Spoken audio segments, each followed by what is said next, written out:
क्या आपको पता है मेटा ने एक सुपर इंटेलिजेंस लैब लॉन्च किया है और उसमें जो 11 टॉप एआई साइंटिस्ट रखे गए हैं ना, उनमें से एक भी अमेरिकन नहीं है। जी हाँ, सब के सब इमिग्रेंट्स हैं, यानी कि विदेशी। कोई इंडिया से है, कोई चाइना से है, कोई साउथ अफ्रीका से है, यूके से है और कोई ऑस्ट्रेलिया से। ये लोग GPT-4o, जेमिनाई और इस तरह के बड़े बड़े एआई मॉडल बना चुके हैं और अब मेटा चाहती है कि यही लोग, यानी कि जो इमिग्रेंट्स हैं, उनके लिए AGI यानी कि आर्टिफिशियल जनरल इंटेलिजेंस तैयार करें। ये कहानी सिर्फ मेटा की नहीं है, बल्कि ये दिखाती है कि आज अमेरिका का एआई फ्यूचर पूरी तरह इमिग्रेंट्स के भरोसे है। नमस्कार, मेरा नाम है नेहा उपाध्याय और आप देख रहे हैं NBT टेक।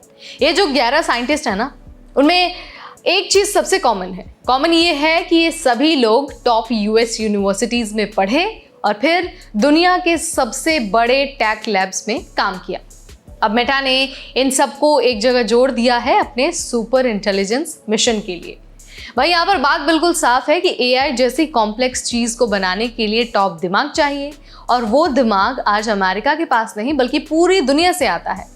अमेरिका की सारी बड़ी AI कंपनियां, चाहे वो ओपन AI हो या फिर गूगल डीप माइंड हो या फिर एंथ्रोपिक हो या फिर मेटा हो, सब में फॉरेन टैलेंट छाया हुआ है।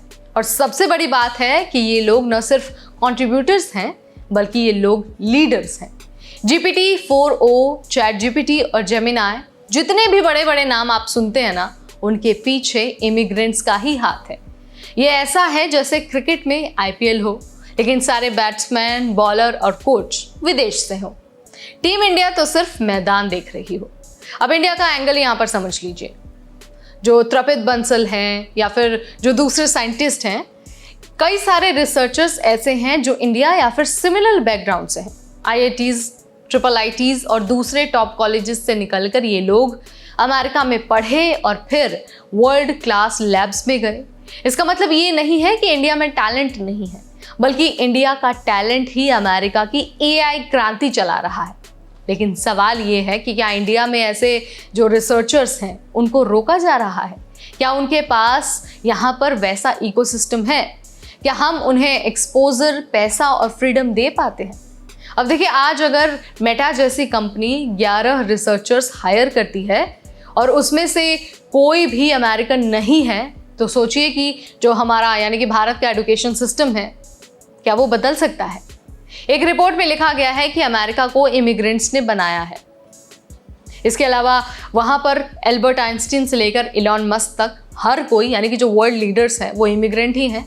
और अब ये इमिग्रेंट्स ही अमेरिका के AI के युग को आगे ले जा रहे हैं। AI का फ्यूचर सिर्फ एल्गोरिदम या फिर GPU पर नहीं बल्कि ग्लोबल टैलेंट पर टिकने वाला है और अमेरिका ये बात अच्छे से समझता है, इसीलिए वो दुनिया भर से टैलेंट खींचता है।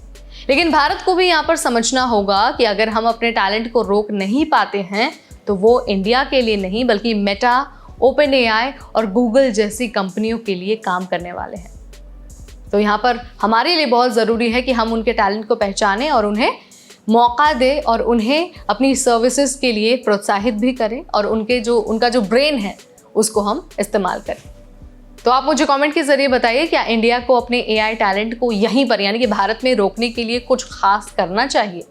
जो भी आप मानते हैं, जो भी आपका विचार है, कमेंट के जरिए आप बता सकते हैं।